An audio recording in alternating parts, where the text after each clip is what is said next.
golden heart of the desert, where the wind carves ripples into the dunes, a young boy named Muammar lived in a tent made of goat hair. He grew up listening to the ancient heartbeat of the Sahara, feeling the heat of the day and the sharp chill of the stars.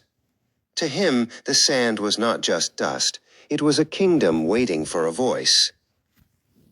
As Muammar grew, so did his questions.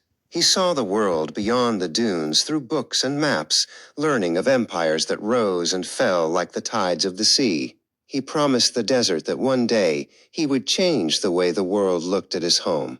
He spent his nights by the fire, tracing lines in the sand with a stick, planning a future that reached far beyond the horizon. Muammar joined the army, trading his nomadic robes for a stiff uniform. He found others who shared his fire, including a young officer named Jalud. In the quiet corners of the barracks, they whispered about a new era where the people of the sand would be the masters of their own destiny, free from the shadows of old rulers. One morning, when the sun rose purple and gold, the change finally came. Muammar stood before the aging King Idris.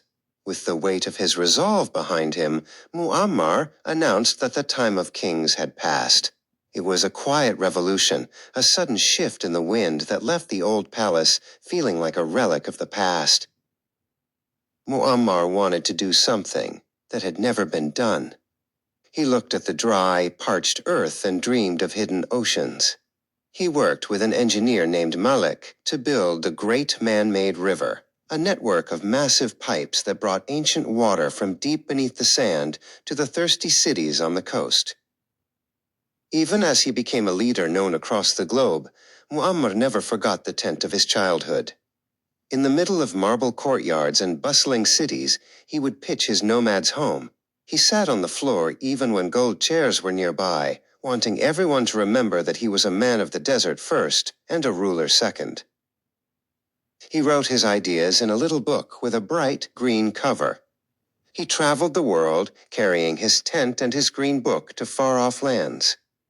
Some people cheered his name, while others watched him with narrow eyes, unsure of the man who wore medals on his chest but kept the sand in his shoes. The years turned into decades, and the desert sun grew heavy. In the cities, a citizen named Omar looked up at the towering statues of Muammar.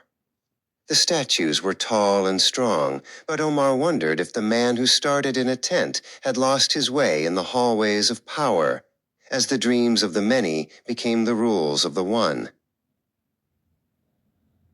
The winds began to howl once more, but this time they brought the sound of many voices. From his high balcony, Muammar looked down at the streets below. The people were moving like a river, and the air was thick with the scent of change. He watched as the world he had built began to shift, just like the dunes in a great storm. In the end, the desert claimed what was always its own. The sand covers the tracks of the traveler and the foundations of the palace alike.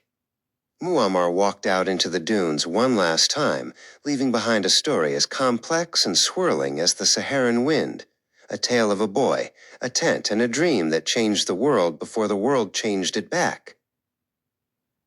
Please like and follow for more videos.